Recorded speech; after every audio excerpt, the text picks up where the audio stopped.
his clothes and bathe his body in water, and afterward he may come into the camp.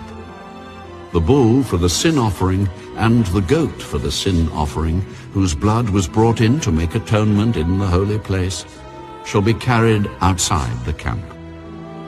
And they shall burn in the fire their skins, their flesh, and their offal. Then he who burns them shall wash his clothes and bathe his body in water, and afterward he may come into the camp. This shall be a statute forever for you. In the 7th month, on the 10th day of the month, you shall afflict your souls and do no work at all, whether a native of your own country or a stranger who dwells among you. For on that day the priest shall make atonement for you, to cleanse you, that you may be clean from all your sins before the Lord. It is a Sabbath of solemn rest for you, and you shall afflict your souls. It is a statute forever. And the priest who is anointed and consecrated to minister as priest in his Father's place shall make atonement, and put on the linen clothes, the holy garments. Then he shall make atonement for the holy sanctuary. And he shall make atonement for the tabernacle of meeting and for the altar. And he shall make atonement for the priests and for all the people of the assembly. This shall be an everlasting statute for you, to make atonement for the children of Israel, for all their sins, once a year. And he did as the Lord commanded Moses.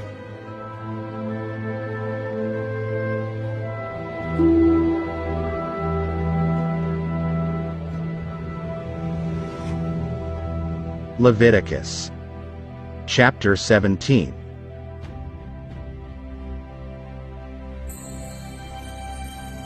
And the Lord spoke to Moses.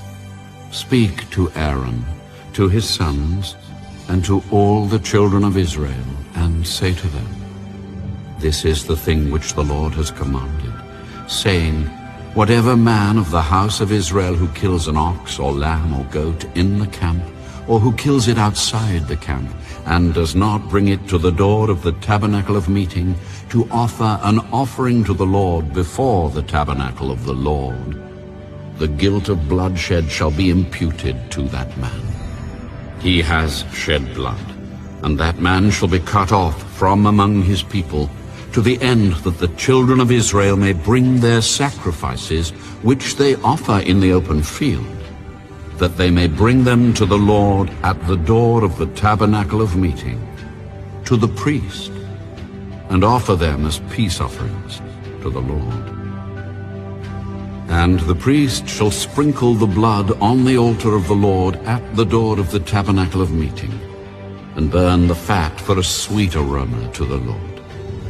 They shall no more offer their sacrifices to demons, after whom they have played the harlot.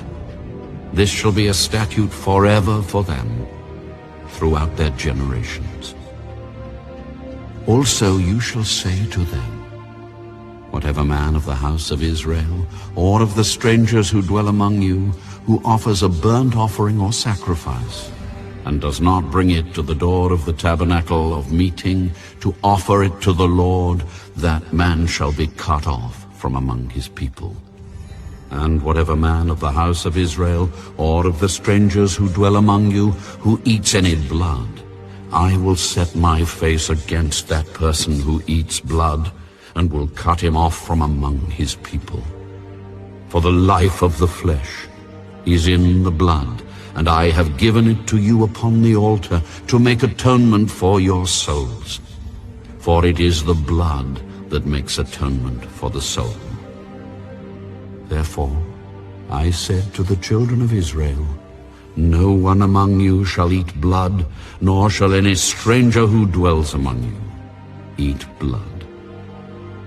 Whatever man of the children of Israel, or of the strangers who dwell among you, who hunts and catches any animal or bird that may be eaten, he shall pour out its blood and cover it with dust, for it is the life of all flesh.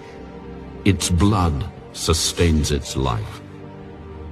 Therefore I said to the children of Israel, You shall not eat the blood of any flesh, for the life of all flesh is its blood.